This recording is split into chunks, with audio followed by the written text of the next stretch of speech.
especial, em nome de Jesus. Meus irmãos, eu vou ler alguns versículos com vocês. Nós vamos meditar na palavra de Deus. E eu vou ler alguns versículos com vocês. E se você tiver a sua Bíblia, você abra conosco, senão vai aparecer também no telão. Atos, primeiro deles, Atos 4:31. Atos 4:31. Depois vai ser Lucas 24:32. Depois será Atos 13:2. Se você está com a Bíblia, você vai botando o dedo aí assim, né? Para marcar. Mas a gente vai alternar aqui também no telão. Então vamos lá, Atos 4:31 diz assim: enquanto eles oravam, tremeu o lugar onde estavam reunidos. Todos ficaram cheios do Espírito Santo e com ousadia anunciavam a palavra de Deus.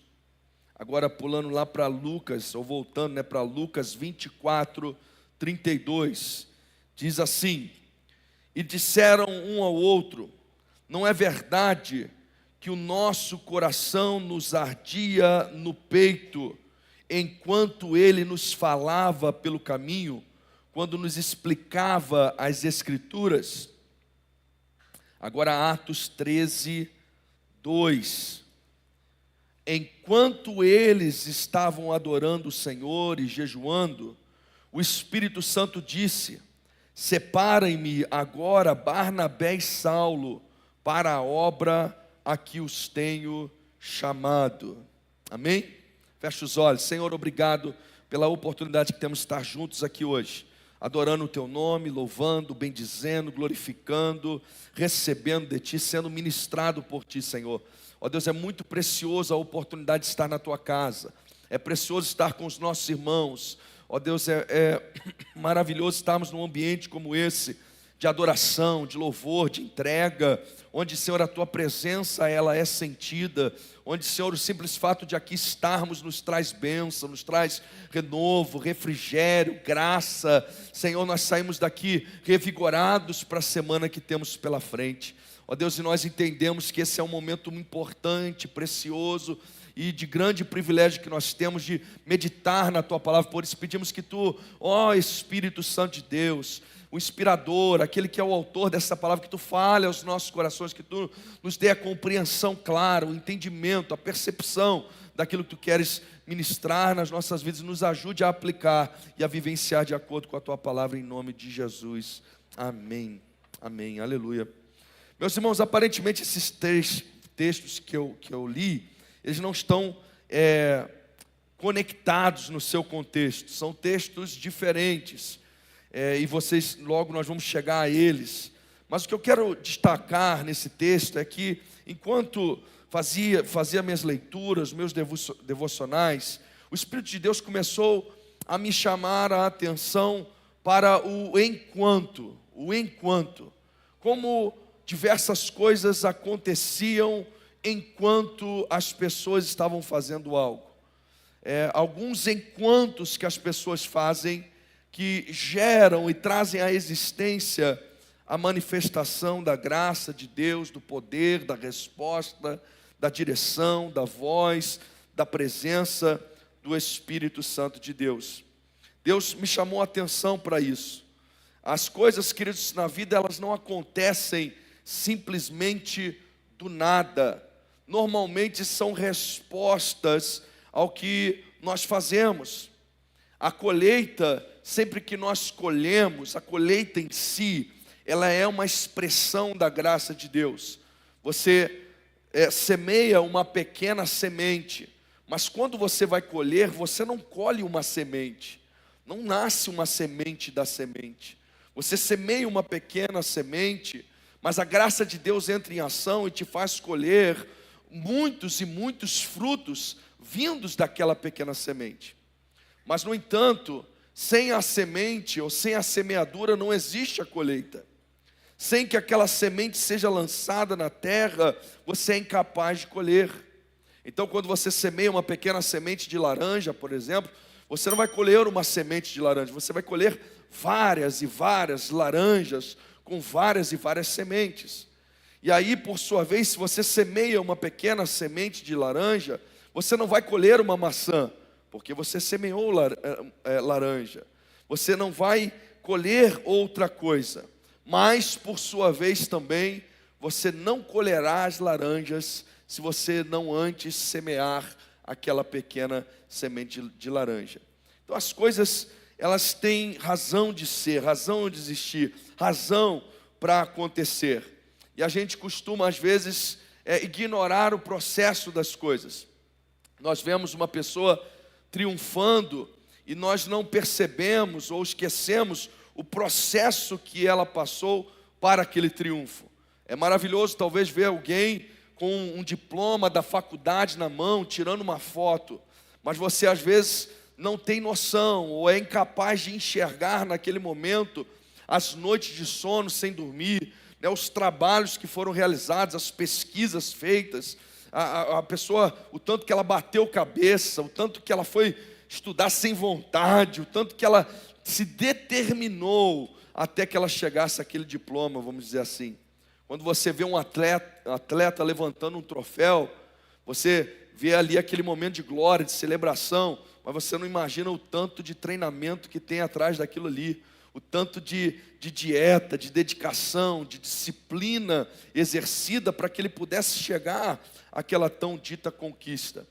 Você vê uma pessoa chegando com um carro novo, você fica maravilhado, mas você é incapaz de ver o tanto de arroz com ovo que essa pessoa comeu, né, ao longo da vida, para poder juntar aquele dinheirinho, para conquistar aquilo que ela está conquistando. Então às vezes a gente não vê o processo, a gente vê o final, vê o resultado. E na vida cristã também é assim.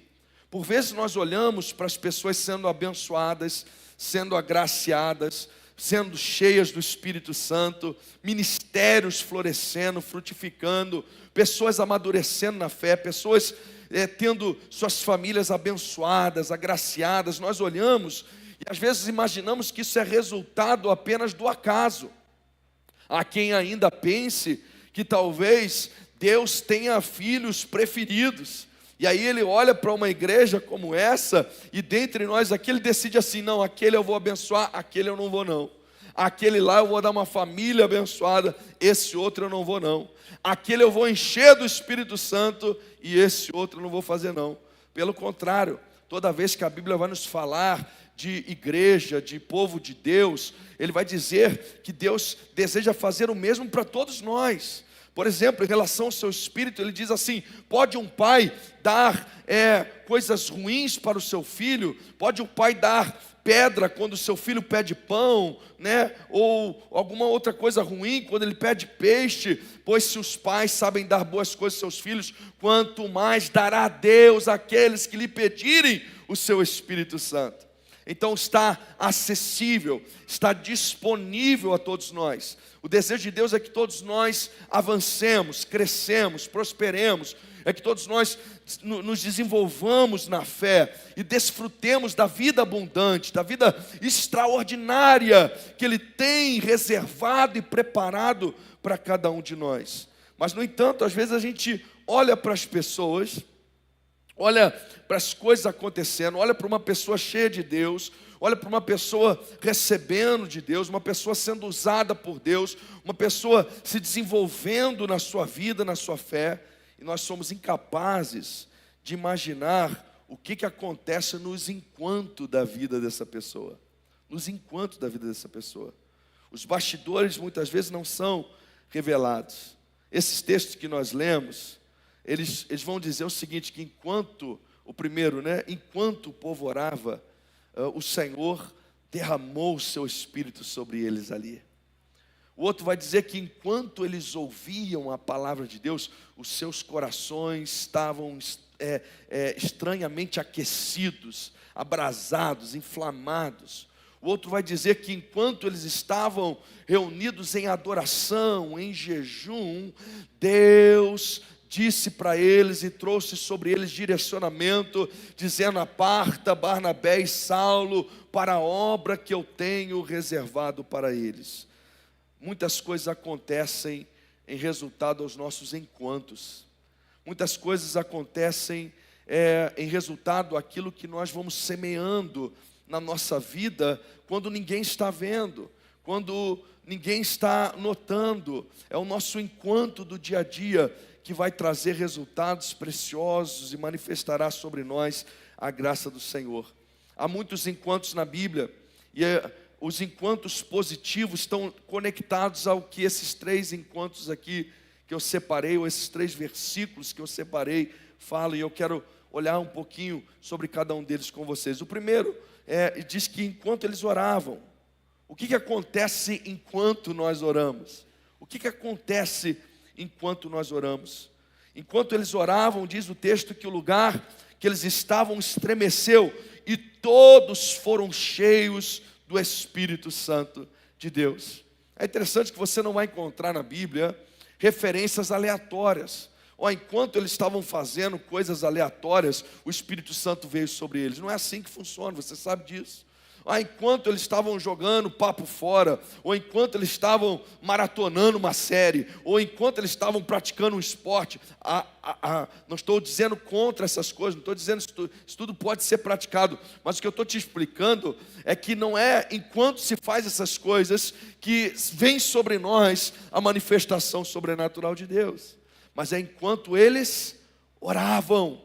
Enquanto eles estavam em oração, em comunhão, buscando a presença de Deus, buscando a presença de Cristo Jesus, que o Espírito Santo veio sobre eles e lhes tomou de uma forma sobrenatural e lhes revestiu de ousadia para que eles pudessem cumprir o seu propósito. Você precisa entender isso, que o derramar do Espírito Santo sobre nós tem a ver com uma capacitação especial, com um poder, com um dinamismo, para que nós sejamos capazes de realizar o propósito pelo qual Deus nos vocacionou. E dentro desse propósito está o ir e levar o Evangelho a todas as pessoas, a ser um discípulo e um multiplicador de discípulos pelas nações. Isso faz parte do propósito de Deus para nós.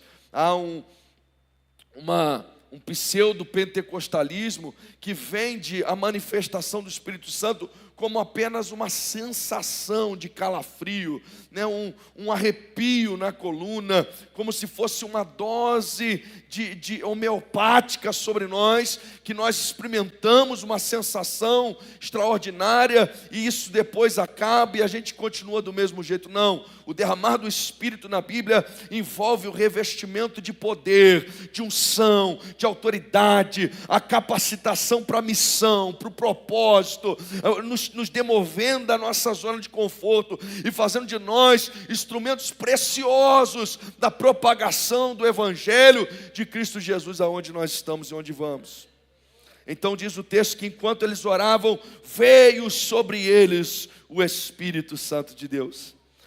A oração, querido, está ligada a essa ação poderosa de Deus. É interessante que 2 coisas acontecem. O lugar que eles estão estremece e depois o Espírito Santo vem sobre eles. 2 coisas aqui nós podemos destacar que estão ligadas à oração. A oração está ligada à ação poderosa de Deus. O lugar que eles estavam estremeceu.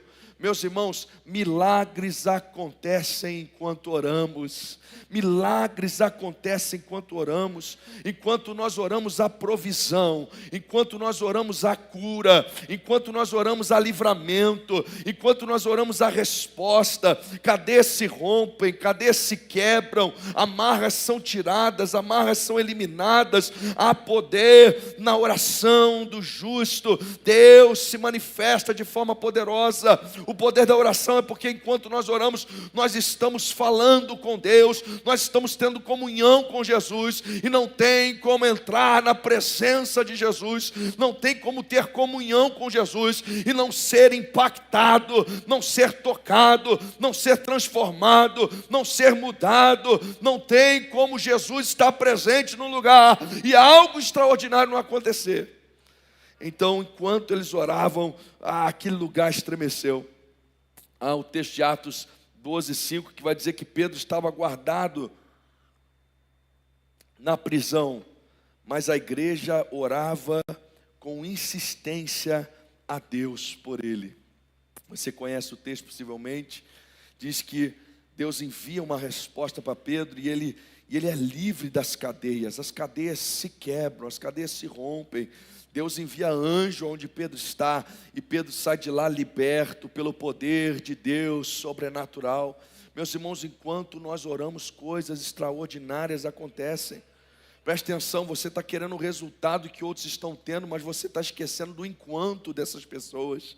Enquanto você estiver lá dobrando seu joelho na sua casa, orando pelos seus filhos, Deus vai estar gerando transformação no coração deles. Deus vai estar entrando com providência. Enquanto você está lá orando por aquele que está enfermo, Deus está gerando milagre, Deus está gerando resposta. Enquanto você ora, Deus envia consolo, Deus envia exércitos de anjos, Deus traz livramento, Deus guarda, Deus supre, Deus ampara. Enquanto nós oramos. Mas aí diz também que eles foram cheios do Espírito Santo, porque a oração também está ligada a esse fortalecimento, a essa capacitação. Eles são cheios do Espírito Santo e começam a pregar com ousadia. A oração, queridos, ela nos coloca em comunhão com Deus e isso traz sobre nós capacitação, isso nos fortalece, isso nos capacita a sermos o melhor que podemos ser. Você só consegue se transformar na sua melhor versão se você tiver uma vida de comunhão. A oração que traz sobre ti a capacitação do Espírito, é a oração que traz sobre ti o compartilhar do coração de Jesus com você. É a oração que traz sobre ti o compartilhar das vontades de Deus, da direção de Deus, da orientação de Deus. E faz você enxergar o mundo não mais apenas com os teus olhos, mas você começa a enxergar com os olhos de Cristo. Você começa a entender como as coisas têm que ser. Você começa a ter um direcionamento diferenciado, porque há um enquanto na oração. Um enquanto na oração.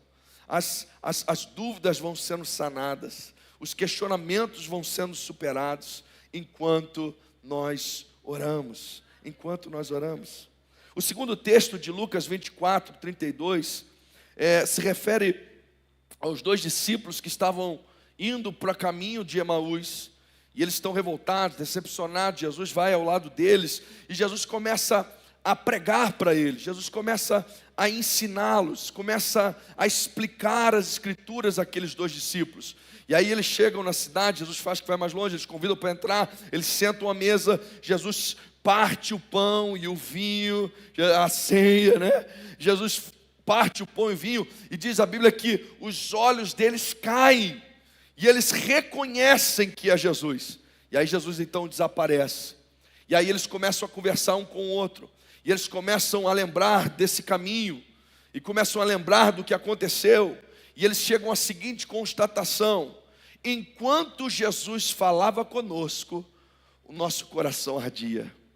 Enquanto Jesus nos expunha as Escrituras, nosso coração queimava. O nosso coração abrasava, o nosso coração ardia. Meus irmãos, enquanto ouvimos a palavra de Deus, o nosso coração queima, o nosso coração arde, o nosso coração abrasa.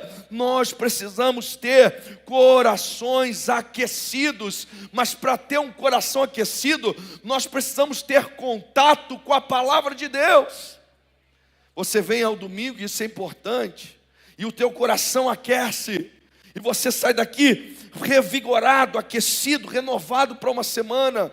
Mas se o seu contato for só de domingo a domingo, e meu Deus, quando você falta um, ainda fica em 15 dias sem o contato com a palavra, o teu coração vai ficando gelado, você vai perdendo a chama, você vai perdendo o abrasar, você vai perdendo o fogo, e o coração gelado é uma coisa terrível, queridos.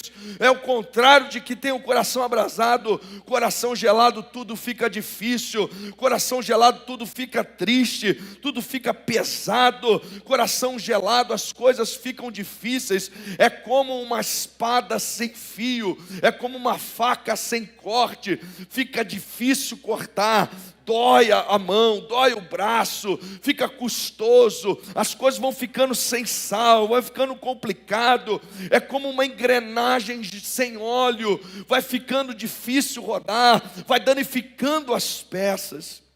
A minha avó, ela experimentou o avivamento de 67, E a minha avó tinha uma expressão muito curiosa, quando se falava de algum cristão, algum crente, que de repente tinha umas atitudes não condizentes, ela costumava dizer o seguinte: ele está frio como a água do rio, dizia minha avó, frio como a água do rio. Para ela a definição era muito simples: um crente com o coração abrasado é um crente diferente. Um crente avivado no espírito é um crente diferente. Um crente que o coração está gelado, ele se transforma no crente que reclama, no crente murmurador, no crente que vê problema em tudo, no crente que acorda mal-humorado, no crente que acorda com cara feia, no crente que é mal educado, no crente que fica nervoso à toa, no crente carnal que Paulo tanto fala. Mas o crente cujo coração está queimando, queridos, ele troca aquele mau humor por cânticos de louvor, de adoração, de alegria logo pela manhã. Ele troca aquela cara feia por uma cara feliz, alegre. A Bíblia diz lá em Provérbios 16:13 que o coração alegre, ele aformoseia o rosto. Meus irmãos, minhas irmãs, eu sei que tem muitos tratamentos por aí, mas você quer ter o rosto bonitinho? Coloca Jesus nesse coração, abrasa esse coração aí, inflama esse coração aí, porque é o coração queimando, que te traz uma expressão diferente, um rosto diferente. Você sabe disso. Tem um monte de gente que é a mesma pessoa, mas antes de Jesus era estranho demais, que negocinho estranho. Mas quando Jesus entrou, queridos, há um brilho diferente, há uma graça diferente, há uma presença diferente, uma atmosfera diferente. John Wesley era um bom crente, era um bom religioso, mas a partir do dia que ele teve o seu coração abrasado, ele foi usado por Deus para revolucionar a Inglaterra de uma forma tremenda. E a Bíblia ainda diz lá em Neemias 8, que a alegria do Senhor, a nossa força é. A nossa força é. O crente com o coração gelado, as coisas vão ficando difíceis, cara, fica desanimado. Ele começa o ano com todo vigor, porque ele deu aquela descansadinha ali no fim de ano. Aí começa com todo vigor, cheio de planos, cheio de projetos, cheio de coisas, e vai indo, que nem um trator. Dá o meio do ano e já não aguenta mais, já está cansado, já desistiu de metade das coisas. E aí no próximo final, outros 6 meses, ele vai se arrastando até o final. E ele vai ficando tudo difícil. Fica difícil servir a Deus, fica difícil vir à igreja, fica difícil participar do GECEL, fica difícil abrir a casa, fica difícil fazer tudo, queridos. Porque o coração não está queimando mais. Mas quando o coração queima, quando o coração arde, meus irmãos, as coisas ficam fáceis, as coisas ficam prazerosas, as coisas são extraordinárias. Então, se você porventura está com algum problema, você está achando difícil, está achando pesado, preste atenção. Para de botar a culpa no pastor, para de botar a culpa na igreja, para de botar a culpa no irmão, no líder A, no líder B, na pessoa X, na pessoa Y. Olha para dentro desse seu coração e olha a pedra de gelo que ele virou e comece a buscar em Deus algo para que esse coração volta a arder novamente. E como é que esse coração arde? O coração aquecido aqui, presta atenção, ele está estritamente ligado ao fato deles ouvirem a palavra de Jesus. A receita aqui é óbvia, é clara. Enquanto nós ouvíamos Jesus, o nosso coração ardia. Para o coração arder, queridos, você precisa ouvir Jesus. Você precisa meditar nas Escrituras. Você precisa ler. Você precisa ouvir. E nós somos a geração que não tem desculpa. Eu não gosto de ler. Você tem como ouvir a Bíblia. Eu não gosto de ler, né? Você tem como assistir. O nosso canal de YouTube está cheio de vídeo de pregação lá. Você pode visitar. Você pode ouvir ao longo do dia. O que você não pode é não deixar de ouvir a palavra de Jesus, porque a palavra de Jesus que aquece, que abrasa, que queima o nosso coração. Então você precisa entender que eu e você, nós precisamos de doses diárias da palavra de Deus. Então, se o teu hábito é apenas ouvir a palavra no domingo, e aí você vai perdendo essa chama ao longo da semana, começa a fazer diferente, use essa receita, nem que você comece com doses pequenas, com um versículo por dia, mas vai alimentando, vai jogando lenha aí nesse fogo, vai deixando queimar, vai deixando abrasar, isso vai tomar a sua vida, isso vai mudar o teu humor, isso vai mudar a tua perspectiva, isso vai mudar a tua fé. A Bíblia diz que a fé vem pelo ouvir, e ouvir a palavra de Deus, vai aumentar a tua fé, vai alimentar alimentar a tua fé, vai te ajudar a superar os problemas, os obstáculos, as dificuldades, as lutas, os intempéries, aquilo que se levanta. Você será vitorioso, porque você vai andar com o coração queimando de Jesus, cheio da palavra de Deus. E aí na hora da prova, na hora da tentação, como aconteceu com Jesus no deserto, você vai se lembrar da voz do Espírito. Desculpa, Priscila.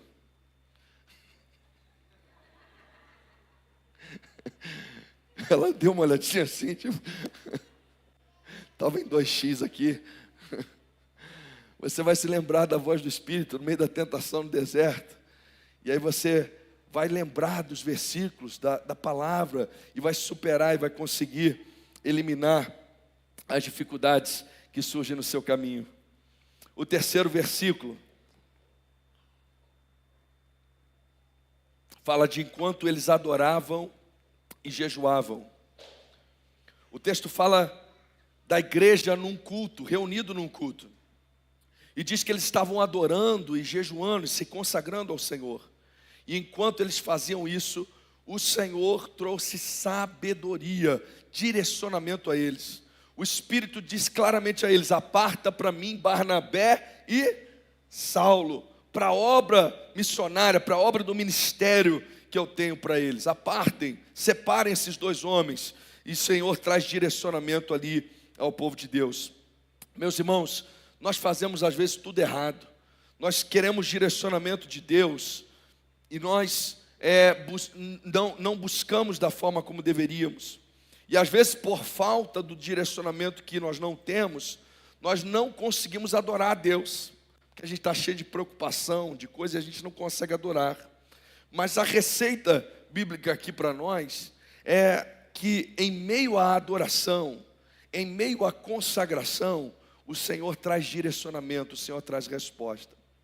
Por que aqui o jejum está associado à adoração? O jejum, quer dizer, a capacidade, é a ferramenta espiritual que nós temos para a mortificação da nossa carne. Ela cala a voz da nossa carne, da nossa vontade, do nosso querer, e nos torna mais sintonizados à voz do Espírito Santo de Deus. Eu gosto de dizer o seguinte, que o Espírito está sempre falando, ou está sempre disposto a falar. O problema é que nós muitas vezes não estamos em sintonia com o Espírito de Deus. O melhor exemplo que temos é o rádio. O rádio, ele funciona em determinada frequência. As ondas sonoras estão lá, elas estão fluindo, estão acontecendo. Mas você precisa sintonizar o rádio naquela frequência para que você possa captar aquilo que está sendo dito. E às vezes você não consegue ouvir direito porque você não está sintonizado. O que o jejum faz? O jejum nos ajuda a nos sintonizar melhor à voz do Espírito. Nós calamos a voz da nossa vontade, da nossa carne, do nosso eu, e vamos nos tornando mais sensíveis à voz do Espírito. A adoração é a capacidade de expressarmos louvor e gratidão a Deus, independente das coisas que estão nos acontecendo. Isso é algo que também nos sintoniza à presença do Senhor. Enquanto adoramos, enquanto jejuamos, o Senhor, Ele nos torna mais sensíveis à sua voz. Ele nos sintoniza à voz do Espírito e nós somos capazes de receber direcionamento, de receber orientação, de sermos conduzidos pelo Espírito Santo de Deus.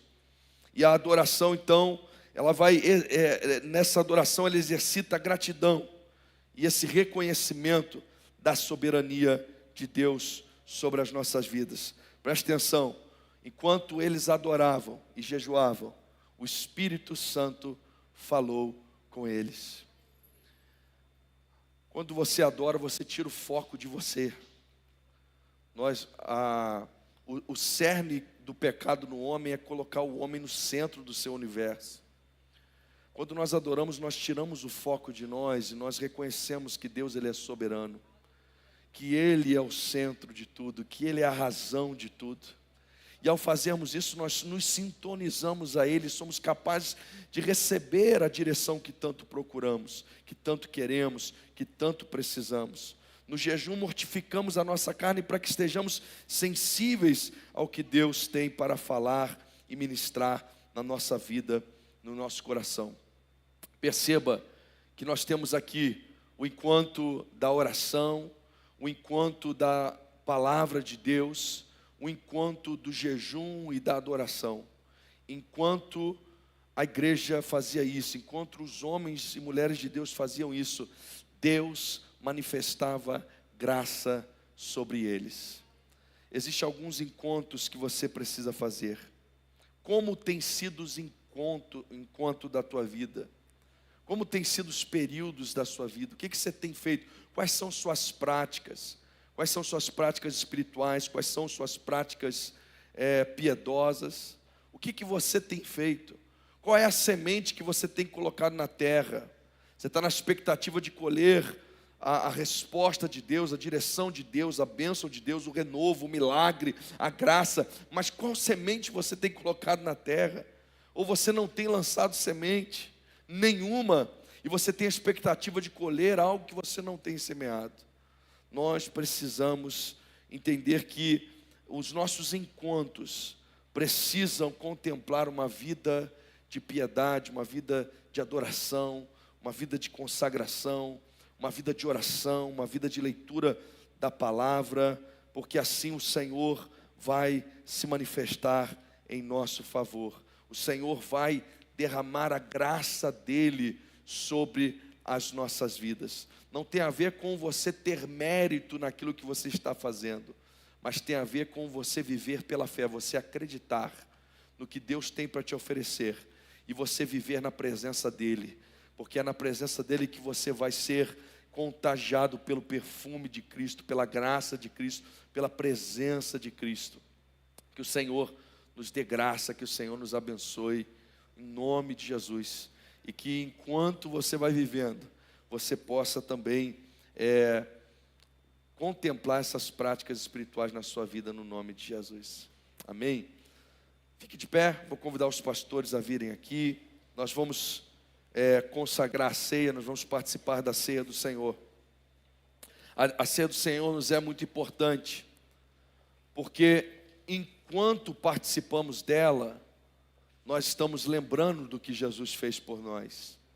Enquanto participamos dela, nós estamos reconhecendo que Ele morreu em nosso lugar na cruz.